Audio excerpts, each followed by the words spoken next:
Secretary थोड़ा सा हिचकिचाया और फिर उसने कहा, सर उस आदमी ने आपको एक मैसेज देने के लिए कहा है। उसने कहा है कि वो किसी चेतन आनंद रायजादा का दोस्त है।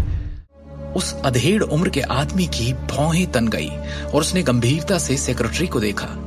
आखिरकार चेतन आनंद रायजादा उसके दादा और दिल्ली के मशहूर रायजादा परिवार के पितामह थे। पूरे शाही शहर में केवल रायजादा परिवार के प्रत्यक्ष वंशज ही अपने दादा के नाम का हिस्सा जानते थे। उनके पूरे नाम की तो बात ही छोड़ दें। कैसा दिखता है वो आदमी जो नीचे आया है? नितिन ने पूछा।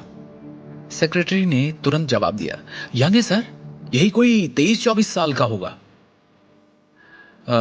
उसे इसी वक्त पूरे सम्मान के साथ यहां मेरे ऑफिस में लेकर आओ। नितिन ने थोड़ा कंफ्यूज्ड स्टेट में सेक्रेटरी को ऑर्डर दिया। 5 मिनट बाद शिवम को सेक्रेटरी द्वारा 36वीं मंजिल पर डायरेक्टर के कार्यालय में लाया गया और जैसे ही शिवम ऑफिस के अंदर आया वो नितिन के सामने एकदम भरकर बैठ गया। उस अधेड़ उम्र के व्यक्ति जो उस कंपनी का डायरेक्टर है, उसने उसे गंभीर भाव से देखा। क्या मैं पूछ सकता हूं आप कौन हैं सर? क्या आप इसे पहचानते हैं? शिवम ने वो हरा जेड पत्थर जो उसे निशानी के तौर पर गुरुजी से मिला था उसे निकालते हुए कहा। उस जेड पत्थर की सतह को जटिल पैटर्न के साथ उकेरा गया था, जबकि चरित्र रायजादा को केंद्र में अंकित किया गया था। ये तो... नितिन ने हैरान भाव से उस हरे पत्थर को देखा। उसका दिमाग अभी भी अस्पष्ट था और उसमें हजारों सवाल थे। ये जेड शहर के रायजादा परिवार से किसी की पहचान और कनेक्शन का प्रतीक है।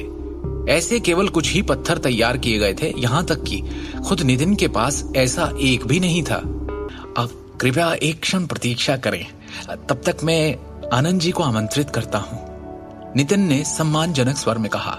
इस युवक को नाराज करने की हिम्मत नहीं थी उसमें, जो अभी भी उसके लिए एक राज था।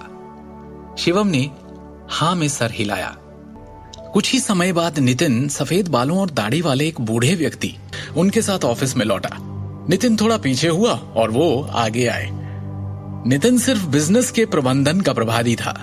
दूसरी ओर उसके परिवार के रहस्यों से संबंधित अन्य सभी मामलों को आनंद जी द्वारा नियंत्रित किया जाता था, जिसे नितिन के पिता ने भेजा था।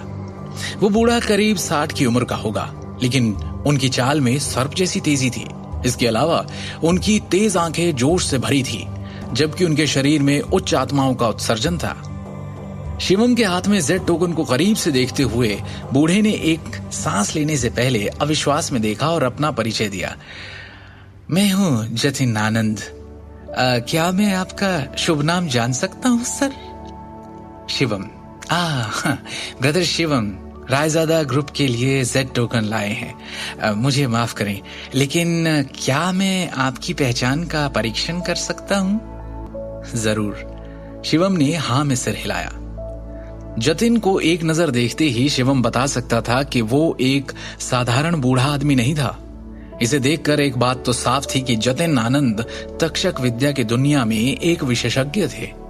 जवाब में सिर हिलाने के बाद जतिन ने अचानक अपनी कलाई को हिलाया और एक जेड गेंद को रोल करते हुए फेंका, जो हवा में घूमती हुई तेजी से शिवम की ओर जा रही थी।